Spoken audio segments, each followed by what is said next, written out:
Hello, नमस्कार. मी ऐश्वर्या. तुमचं माझ्या YouTube चॅनलवरती आजच्या एका नवीन व्हिडिओमध्ये तुमच्या सर्वांचं मी मनःपूर्वक स्वागत करते.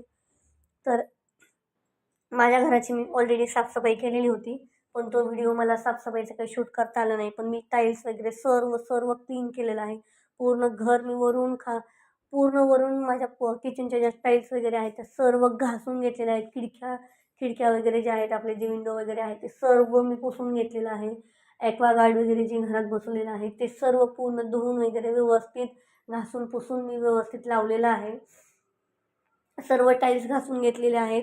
पूर्ण मांडणी वगैरे सगळी पुसून वगैरे घेतलेली आहे. सर्व झाडून झटकून माझा झालेला आहे. तो व्हिडिओ मला शूट करता नाही आला, कारण की लाईट गेलेली होती आणि मोबाईलला चार्ज खूप कमी होता आणि अचानक जर फोन वगैरे यायचे तर बंद झाले असते ते.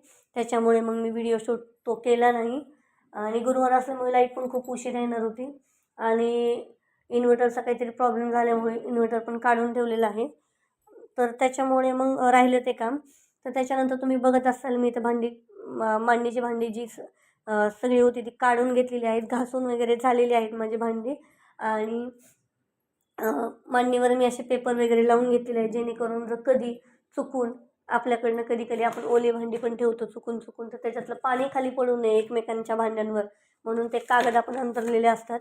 तर इथं मी पेपर अंथरून घेतलेले आहेत आणि त्याच्यानंतर मी ही भांडी आहेत ना, तर ती भांडी मी परत मांडणीवर मांडत आहे. कारण की आपण म्हणतो कितीही धूळ चढली, काही जरी झालं ना, तर शेल्फ आणि आपले जे ट्रॉल्या असतात ना किचनला वगैरे आपण करतो, तर माझ्या घरामध्ये ते काही नाही आहे. एकदम साधं किचन आहे. ट्रॉली वगैरे काही नाही आहेत माझ्या ह्याला. तर इथं माझी मांडणी पण छोटीच आहे. जेवढं लागेल तेवढं सामान त्या हिशोबानेच मी ठेवलेलं आहे. आणि छोटी मांडणी असल्यामुळे मला काही सामान असं बाहेर पण ठेवावं लागतं. तर डबे माझे काही खालीच ठेवलेले आहेत.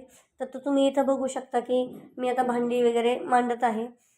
आपण किती जरी म्हटलं ना तरी धूळ ही येतेच आणि 8 दिवसाला जरी म्हटलं ना तरी पण आपलं जे काम आहे ते वाढतच राहतं, कारण धूळ ही थांबत नाही आणि धूळ कंटिन्यू आपल्या भांड्यांवरही बसतच राहते. आपण किती जरी 2 दिवसांनी जरी आपण हात मारला ना तरी भांड्यांवर धूळ ही बसतच राहते. त्याच्यानंतर तुम्ही बघू शकता मी इथं आता निम्मी भांडी लावून झालेली आहेत आणि निम्मी माझी आता निम्मी घासून झालेली आहेत. पण त्याच्यानंतर जी निम्मी भांडी होती ती मी घासून एका साईडला फ्रीजची ती भांडी लावली होती आणि बाकीची बेसिंगमध्ये होती. त्याच्या अगोदर मी म्हटलं पहिल्यांदा आपलं फ्रीज क्लीन करून घेऊयात.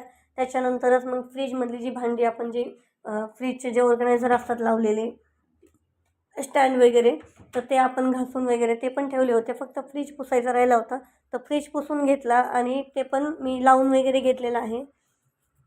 तर इथं माझ्याकडनं थोडीशी हळद वगैरे सांडलेली होती, तर ती काही त्याचे डाग काही निघत नव्हते. तर प्लीज फ्रीजमध्ये सांडलेली हळद आहे त्याचे डाग जर निघत असतील तर प्लीज मला सांगा, ते कशाने निघतील कमेंट करून मला नक्की सांगा. तर हा व्हिडिओ आहे फ्रीज क्लीन केलेला आणि त्याच्यानंतर मग त्याचे जे स्टँड वगैरे होते मी ते लावून घेतलेले आहे. त्याच्यानंतर एक खालचा जो आपला किचनमधला जो खालचा ट्रॉली जो डब्बा असतो ना, तर ते फक्त राहिलेलं होतं. तुम्ही इथं बघू शकता मी किचन पूर्ण क्लीन केलेलं आहे. टाईल्स वगैरे सर्व घासलेले आहेत. पूर्ण खिडक्या वगैरे बेसिंग वगैरे सर्व काही झालेलं आहे.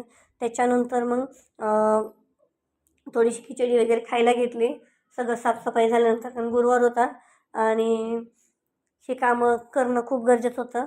आणि लाईट लावून बघितली पहिल्यांदा, कारण की जी ट्यूब होती ना मी ती पुसली होती. मला ती काढता आली नाही म्हणून वरच्यावर पुसली. मग अगोदर थोडंसं मला असं काहीतरी वाजल्यासारखं झालं म्हणून ती ट्यूब लावून बघितली होती, पण लागते आहे. टेन्शन गेलं माझं खूप मोठं. त्याच्यानंतर उपवास होता, गुरुवार होता आणि माझ्याबरोबर इथं भांडी बाकीची पण मी जी काही लागणार होती ती घासलेली होती. त्याच्यानंतर धूळ खूप झाली होती म्हणून 4 वाजता त्यांना जायचं होतं म्हणून मी काय केलं, पहिल्यांदा धूळ वगैरे उडलेली होती तर पहिल्यांदा परत एकदा मी अंघोळ वगैरे केली. अंघोळ केल्यानंतर मग ज्या ह्या डीमार्टमधून आणलेल्या ज्या छोट्या बरण्या होत्या काचेच्या, तर तुम्हाला दाखवते मी. आता तुम्हाला उलटं दिसत असेल, पण 149 रुपयाला ही बरणी पडलेली आहे मला गोल काचेची. आणि हे छोटं रॅक मी मागवलं होतं, तर त्याची लिंक मी तुम्हाला देईलच. ही डीमार्टमधूनच आणले होते. 99 रुपयाचे 4 असे काचेचे बाऊल होते हे. तर खूप छान, खूप मस्त मसाले त्यात ठेवले होते.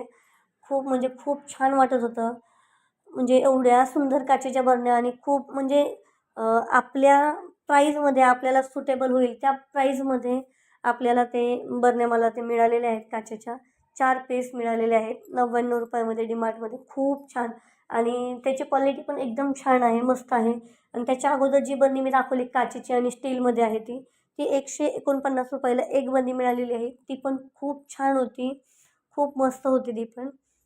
तशा मी 2 बरण्या तिथून आणलेल्या आहेत आणि दुसऱ्या मी ऑनलाईन 2 मागवल्या होत्या.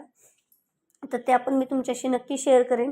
तर ह्या बघा, ह्या बरण्या आहेत त्या 99 रुपयावाल्या, ज्या 4 बरण्या मिळाल्यात. तर त्या खूप छान, खूप मस्त असे मसाले येतात. एवढे छान दिसतात ना, की मी सांगू शकत नाही. एवढे सुंदर मसाले दिसतात आणि काचेमध्ये ठेवलेले मसाले ना, खराब पण होत नाहीत आणि खूप म्हणजे आपण जे प्लॅस्टिकच्या बर्नरमध्ये वगैरे ठेवतो ना, त्याची चव पण जाते आणि ते मसाले लवकर खराब पण होतात असं म्हणतात. त्यामुळे त्यामुळे आपण अशा काचेच्या बरण्या घ्यायच्या. त्याच्यामध्ये आपण जे आपले छोटे-छोटे जे मसाले वगैरे असतील, आपले जिरी, मोहरी किंवा आपण बाकीचे काहीही गोष्टी आपण हळद वगैरे आपण जे ठेवतो किंवा जवसाची चटणी असते, कारळची चटणी असते, लाल मसाला असतो, काळा मसाला असतो, कांदा मसाला असतो, आपली मिरी, लवंग आपण जे काही आपले जिन्नस असतील कच्चे मसाले वगैरे असतील हे आपण ते त्यात ठेवू शकतो. त्याच्यामुळे खरंच खूप फायदा होतो आणि ह्या गोष्टी आपण हे मसाले आपण फ्रीजमध्ये ठेवले तर अतिउत्तम. कारण की ते खूप दिवस टिकतात असं म्हणतात आणि व्यवस्थितही राहतात. तर त्याच्यानंतर ह्या काचेच्या बर्नरमध्ये मी रवा आणि हे जे नाही का खराब होणाऱ्या ज्या वस्तू असतात, अळी वगैरे लागते ना, तर ह्या गोष्टी आहेत ना, ते मी आपल्या फ्रीजमध्येच ठेवून देणार आहे. रवा आणि ज्या काही अशा कीड वगैरे लागतात, अळी वगैरे लागतात, त्या गोष्टी मी शक्यतो फ्रीजमध्येच ठेवते. त्याच्यामध्ये डाळ आणि डाळी पण माझ्या बाहेरच असतात, पण फक्त एक मूग डाळ जी मी जास्त आणते त्याच्यामुळे जास्त प्रमाणात आणत असते म्हणून रवा आणि डाळ माझी फ्रीजमध्ये असते. बाकी मी काही फ्रीजमध्ये ठेवत नाही. तर ह्या अशा छोट्या-छोट्या गोष्टी आहेत, त्या आपण व्यवस्थितरित्या घरामध्ये ठेवल्या तर आपल्यासाठी पण खूप चांगलं आहे आणि ह्या गोष्टी खूप काळ टिकतात. खराब होऊ नयेत म्हणून काचेच्या वस्तू काचेच्या जी बरण्या आहेत त्या आपण वापरल्या पाहिजे. बाकी काही नाही, छोट्या-छोट्या अशाच वस्तू असतात जे आपल्याला सुटेबल असेल, आपल्या घरासाठी खूप छान दिसत असेल, घर सजवायला खूप छान वाटतं आणि आपल्याला बघायलाही खूप छान आणि प्रसन्न वाटतं. तर इथं हा माऊलींचा प्रसाद आणला होता त्यांनी आणि मला होता गुरुवार. त्याच्यामुळे मी ते पहिल्यांदा खाऊन घेतला, की शेंगदाण्याचा लाडू होता.